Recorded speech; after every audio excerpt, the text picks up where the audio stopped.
नमस्कार, मैं सृष्टि सी न्यूज़ भारत में आप सभी का स्वागत करती हूं और वक्त हो चुका है न्यूज़ बुलेटिन का। बुलेटिन में सबसे पहले चर्चा करेंगे करनाल की, जहां इंद्री खंड में ई टेंडरिंग व राइट टू रिकॉल के विरोध में लगातार सरपंचों का चल रहा धरना प्रदर्शन। साथ ही आपको बताएंगे कहां चलाया गया सड़क सुरक्षा अनुशासन अभियान। इसके साथ ही दिखाएंगे कैसे फिरोजाबाद में निकाली गई तिरंगा यात्रा। और भी तमाम खबरों पर आइए विस्तार से करते हैं चर्चा। इंद्री खंड में लगातार धरना प्रदर्शन सरपंचों का चल रहा है। बीडीपीओ कार्यालय में सरपंच अपनी मांगों को लेकर अनिश्चितकालीन धरने पर बैठे हैं। इसी कड़ी में आज इंद्री खंड से तमाम सरपंचों ने ई टेंडरिंग व राइट टू रिकॉल के विरोध में आज पंचायत मंत्री बबली की शव यात्रा बीडीपीओ कार्यालय से निकालकर विधायक रामकुमार कश्यप के रेस्ट हाउस के सामने पुतले के शव का दहन किया गया। सरपंचों ने पंचायत मंत्री देवेंद्र बबली का पुतला फूंक कर अपना विरोध प्रकट किया। सरपंच प्रधान शमशेर सिंह ने बताया कि ई टेंडर प्रणाली से अगर गांव में काम हो गए तो विकास कार्य पूरी तरह से रुक जाएंगे। यदि सरकार ने ई टेंडरिंग प्रणाली को वापस नहीं लिया तो ये धरना प्रदर्शन लगातार चलता रहेगा। पहले तो पत्रकार सहायकार में आपका यहाँ पर आने का स्वागत करता हूँ, राम राम करता हूँ। हमने आज ज्ञापन पत्र सौंपे है विधायक जी को, उनके माध्यम से हम बताना चाहेंगे आपके माध्यम से जो हमने ज्ञापन में अपनी मांगे मांगी है, जो हमारी सरपंचों के अधिकार छीन लिया सरकार ने, वो हमारी मांगे मांगी है। पहला तो है हमारा इसका ई टेंडरिंग का, दूसरा है हमारे राइट टू रिकॉल का, फिर है हमारा जो 50% महिलाओं का और जो शिक्षा वाला है इन्होंने हमारे ऊपर थोपा है उसका, और हमारा है इसमें मानदेय का। तो पहले तो ई टेंडरिंग का है जो उसको उन्होंने हमारी पावर को घटा के 20 लाख से 2 लाख रुपए कर दिए। तो हमारी जो मांग है उसको 2 लाख से बढ़ा के 30 लाख किया जाए, और 30 लाख से बड़ा जो टेंडर होंगे 30 लाख से ऊपर के वो ग्राम पंचायत कराए और ग्राम पंचायत ही उसकी पेमेंट करे। उसका कारण की कुछ अपनी मांगे हैं, कुछ समस्या है, विकास से संबंधित इनका समस्या है। तो इनका मेन मुख्य समस्या वही है जो इनका हम देख रहे हैं, ये जो है टेंडरिंग का जो काम है, जो काम विकास के 2 लाख से ऊपर ज्यादा काम कराए जाने हैं, उनकी मांग है कि उसको टेंडरिंग से ना करा करके उसको सीधा डायरेक्ट पावर जो सरपंचों को दी जाए, ताकि जो काम है इनका ही कहना है जो काम जल्दी होंगे और वो बढ़िया तरीके से काम कर पाएंगे। तो मैं पहले भी इसके बारे में माननीय मुख्यमंत्री को मंत्री को इसके बारे में निवेदन कर चुका हूँ, आप सभी जानते हैं। बिल्कुल जानते हैं जी। आगे भी आपकी जो है इसके बारे में आगे दोबारा निवेदन करेंगे। बाकी मुख्यमंत्री ने हमारे से कुछ समय मांगा है, तो कुछ समय के बाद ये आपकी मांग से पूरा विचार करके अपने काम किया जाएगा। सबसे पहले हमारी बात उठाने वाले हमारे विधायक ये इंद्री से सबसे पहले जो सरपंचों के हक में बोल रहे हैं, और सरपंच भी इनका जैसे ही हमारे हक में बोल रहे हैं ऐसे ही दिल से साथ देंगे सारे सरपंच। आगे 30 लाख से ऊपर जो निकाले के टेंडरों का भुगतान भी पंचायत के माध्यम से होने चाहिए, भी ठीक है, आपकी मांग है तो उसके भी माननीय मुख्यमंत्री के संज्ञान में लाने का काम करेंगे। अच्छा, एक बार पे पंचायत मंत्री जी का पुतला फूंका है, और जितने भी ये सरपंच हैं सभी के सभी जो है इनकी नीतियों के, इनके टेंडरिंग इन्होंने जो लागू किया है और जो राइट टू रिकॉल लागू किया है उसके खिलाफ हैं। और ये सभी सरपंच अपना विरोध जता रहे हैं, अपना विरोध दर्ज कराने के लिए उन्होंने ये कार्य किया है। और ये अगला कदम ये है कि अगर सरकार 29 तारीख तक हमारी मांगे मान लेती है तो हम सरकार के इस निर्णय का स्वागत करेंगे, और अगर नहीं मानती है तो अमित शाह जी का गोवाना रैली में जोरदार विरोध। जो विधायक हमारे पक्ष में काम करेगा, जो हमारे साथ मिलकर चलेगा, हम उनका साथ देंगे, उसका स्वागत करेंगे। जैसे रामकरण काला जी साहब से हैं, हमारे विधायक इंद्री से हैं, नैना चौटाला जी हैं, और पार्टी के कार्यकर्ता भी है, उसमें दिग्विजय भी है, और कई ऐसे एमएलए जो हमारा साथ दे रहे सरपंचों का। हम उनका तहे दिल से शुक्रिया करते हैं जो हमारा साथ देंगे। हाँ बिल्कुल, हमारे पक्ष में विधायक जी, हमारी मांग यहाँ से चालू हुई थी इंद्री से, विधायक जी ने हमारी मांग उठाई थी। सबसे पहले हमारे सारे हरियाणा के सरपंचों की जो मांग उठाने वाले हैं वो विधायक जी हैं। विधायक जी ने मंत्री जी के सामने ही कहा था कि भाई ये ठीक नहीं है, इनकी मांगे मानो। करनाल से सी न्यूज़ संवाददाता बिंदर शर्मा की रिपोर्ट। मध्य प्रदेश अधिकारी कर्मचारी कल्याण संघ, विद्युत मंडल, तकनीकी कर्मचारी संघ, मध्य प्रदेश बिजली आउटसोर्स कर्मचारी संगठन द्वारा समय समय पर बिजली विभाग में कार्यरत संविदा एवं आउटसोर्स कर्मचारियों को नियमितीकरण और बिजली आउटसोर्स कर्मचारियों के विभागीय सिविलियन करने की मांग को लेकर आउटसोर्स कर्मचारियों द्वारा विभागीय अधिकारियों से लेकर प्रदेश सरकार को अनेकों बार अवगत कराया गया, जिस पर सरकार द्वारा हमें हमारी मांगों को पूरा करने का आश्वासन दिया गया था। लेकिन सरकार द्वारा दिए गए समय भी पूरा हो गया है और हम आउटसोर्स कर्मचारियों की मांगें अब तक पूरी नहीं हुई हैं। हम सभी आउटसोर्स कर्मचारी एवं संविदा कर्मचारी 21 जनवरी की मध्य रात्रि से अनिश्चितकालीन हड़ताल पर बैठे हैं। उक्त बातें जिला प्रभारी योगेंद्र पिपले एवं संघ अध्यक्ष प्रफुल्ल शर्मा द्वारा संयुक्त रूप से कही गई। हड़ताल से गंधर्वपुरी, भोरासा, पीपल रावा, टोंगखुर्द सहित अन्य जगह की आउटसोर्स कर्मचारी एवं संविदा कर्मचारी हड़ताल में शामिल हैं। रविवार को सैकड़ों वाहनों से एक वाहन रैली भी निकाली गई। आउटसोर्स कर्मचारियों के हड़ताल पर रहने से बिजली विभाग में कई छोटे बड़े विभाग संबंधित कार्य में परेशानी होगी। आज आपकी हड़ताल का कौन सा दिन है और क्या मांगे हैं आपकी?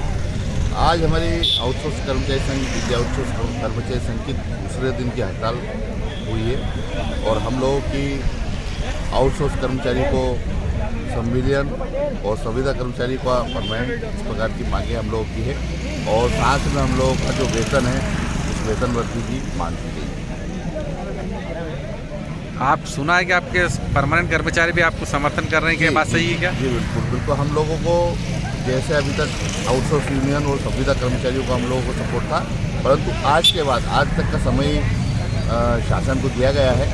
आज के बाद हमारे साथ यूनाइटेड फॉर्म करके जो कर्मचारियों की यूनियन है जो कर्मचारियों के हित में काम करती है वो भी हमारे साथ सहयोग में आई। क्या शुभ नाम है आपका? आपका शुभ नाम क्या है? प्रफुल्ल शर्मा। देवास से सीनू संवाददाता साजिद पठान की रिपोर्ट।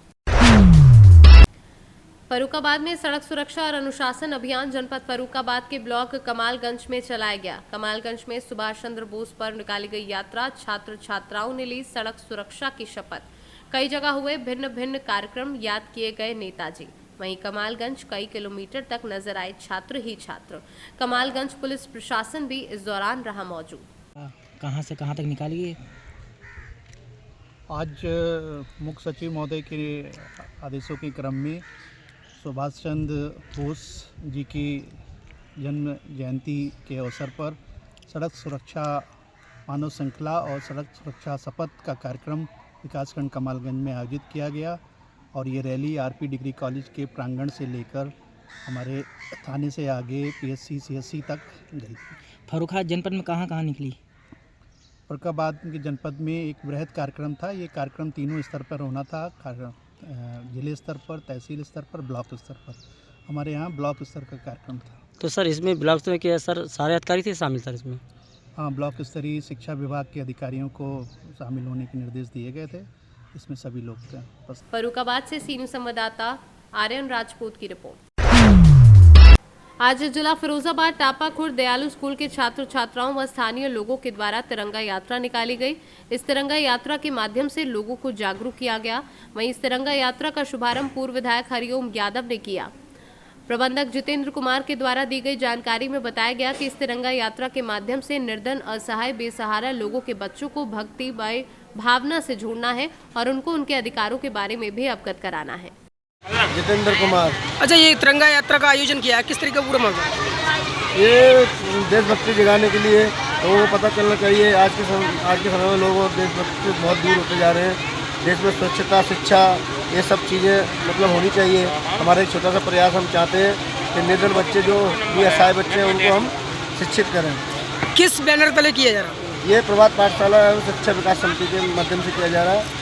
रैली कहाँ से लेके कहाँ तक निकाली? ये टापाखुर्द से लेके बम्बा चौरा तक जाएगी और वापसी टापाखुर्द पर आकर समाप्त की जाएगी। कौन कौन मुख्य अतिथि होंगे? यहाँ मुख्य अतिथि हमारे विधायक भी आए थे, हरिओम यादव जी, और यहाँ पर काफ़ी सम्मानित व्यक्ति थे। कितने दिनों तक रैली का आयोजन चलता रहेगा इसमें? ये आयोजन हर वर्ष किया जाएगा और इसी तरह का आयोजन करके हम लोगों में जागरूकता पैदा करेंगे। फिरोजाबाद से सीनियर संवाददाता सन्नेश कुमार गुप्ता की रिपोर्ट। संगठन के पत्रकार अपने को कमजोर न समझे, उनके हितों के लिए वह आखिरी सांस तक लड़ाई लड़ेंगे। ये बातें रविवार को कलेक्ट्रेट स्थित जिला पंचायत सभागार में आयोजित पेजा के मंडलीय सम्मेलन में राष्ट्रीय अध्यक्ष गिरीश चंद्र कुशवाहा ने कही। इस दौरान उन्होंने संगठन को मजबूत बनाने पर जोर दिया तथा कहा कि संगठन में जिलाध्यक्षों की लापरवाही बर्दाश्त नहीं की जाएगी। सम्मेलन में मुख्य अतिथि के रूप में शामिल हुए जनपद के अपर पुलिस अधीक्षक शिवराज ने पत्रकारों की समस्या पर कहा कि पत्रकार अपने को पहचानने, उन्हें सम्मान अपने आप मिलेगा। उन्होंने कहा कि नियम कायदे सभी के लिए जरूरी हैं। यदि आप किसी जिम्मेदार पद पर हैं तो आपकी जिम्मेदारी और बढ़ जाती है। सम्मेलन में विभिन्न जनपदों से आए विभिन्न पत्रकारों ने अपने अपने विचार व्यक्त किए। गोंडा से सीनियर संवाददाता कल्पराम त्रिपाठी की रिपोर्ट। उन्नाव में कैसे पढ़ेंगे और कैसे बढ़ेंगे गरीबों के नौनिहाल। नौनिहालों के भविष्य से शिक्षक कर रहे हैं खिलवाड़। शिक्षकों की तैनाती के बावजूद नहीं खुल रहा विद्यालय। शीतकालीन छुट्टी के बाद से नहीं खुला है यह विद्यालय। भीमराव अंबेडकर जयंती पर भी बंद रहा विद्यालय। शिक्षकों पर करोड़ों खर्च, नहीं सुधर रहे हालात। वहीं छात्रों समेत ग्रामीणों ने बड़े आरोप लगाए हैं। आखिर किसकी शह पर शिक्षक नहीं जा रहे स्कूल। उन्नाव से सी न्यूज संवाददाता सुशील यादव की रिपोर्ट। देवरिया जनपद में सुभाष चंद्र बोस की जयंती के अवसर पर स्टेडियम परिसर में मानव श्रृंखला बनाई गई, जिसमें हजारों छात्र छात्राओं ने हिस्सा लिया। इस कार्यक्रम में जनपद के जिलाधिकारी, पुलिस अधीक्षक सहित सभी अधिकारी मौजूद रहे। मानव श्रृंखला का मकसद सड़क सुरक्षा को लेकर था। इस दौरान सभी को शपथ भी दिलाई गई। आए दिन दुर्घटनाएं हो रही हैं, उसके प्रति लोगों को जागरूक करने के लिए हजारों बच्चों की रैली को जिलाधिकारी ने हरी झंडी दिखाकर रवाना किया और पूरे शहर और जनपद में जागरूकता अभियान चलाया। जागरूकता करने के लिए मानव श्रृंखला पूरे प्रदेश में आयोजित की जा रही है। उसी क्रम में जनपद देवरिया में आज हम लोगों ने एक कार्यक्रम यहाँ स्टेडियम में, उसके अलावा सभी स्कूलों में और सड़कों के किनारे भी किया है। और हमारा ये प्रयास है कि जो बड़ी दुर्घटना की संख्या है 25-26 हज़ार करीब एक वर्ष में, जो कि कोरोना के कुल डेथ से भी अधिक है, उसको हम लोग 50% से कम पहले ले आएँ और बाद में शून्य की तरफ ले जाएं। तो बच्चे भविष्य हैं, यही युवा वर्ग है, ये सीखेगा, ये समझेगा तो आगे ठीक होगा। इसी का प्रयास किया गया है। Thank you. देवरिया से सी न्यूज संवाददाता ज्ञानेंद्र नाथ मिश्रा की रिपोर्ट। आज भारतीय जनता पार्टी एवं अंतर्राष्ट्रीय गौमाता सेवा शिवा महासंघ के पदाधिकारियों के द्वारा स्वतंत्रता सेनानी एवं परम देशभक्त सुभाष चंद्र बोस जी के जन्म जयंती पर नगर के सुभाष चौराहे पर स्थापित प्रतिमा पर पुष्पहार अर्पित कर पुष्पांजलि अर्पित की गई। इस शुभ अवसर पर भाजपा पार्टी के नगर अध्यक्ष रुपेश शुक्ला ने जानकारी में बताया कि सुभाष चंद्र बोस भारत के स्वतंत्रता संग्राम के अग्रणी तथा सबसे तेज नेता थे।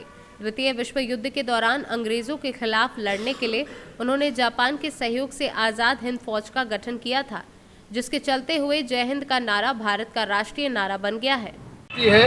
वो जयंती में हमारे नगर के सभी गणमान्य व्यक्ति आए हुए हैं और हमारे ज्ञान भारती और चित्तन बिहारी सक्सेना जी और उनके पुत्र रवि सक्सेना जी और हमारे भाई दिलीप गौड़ कभी भी हैं और हमारे राम राहुल जी कभी भी आए हुए हैं। और इनका नारा था, सुभाष चंद्र बोस जी का नारा था, तुम मुझे खून दो मैं तुम्हें आज़ादी दूंगा, तुम मुझे खून दो मैं तुम्हें आज़ादी दूंगा। और उन्होंने ये नारा सफल बनाया। उन्होंने ऐसे काम किए कि आज सुभाष चंद्र बोस अमर है, अमर रहेंगे। भारत माता। फिरोजाबाद से सी न्यूज संवाददाता सन्नेश कुमार गुप्ता की रिपोर्ट। तीसरी प्रखंड के गोल्डन फ्यूचर पब्लिक स्कूल में 26 जनवरी की तैयारियां जोरों शोरों से चल रही हैं।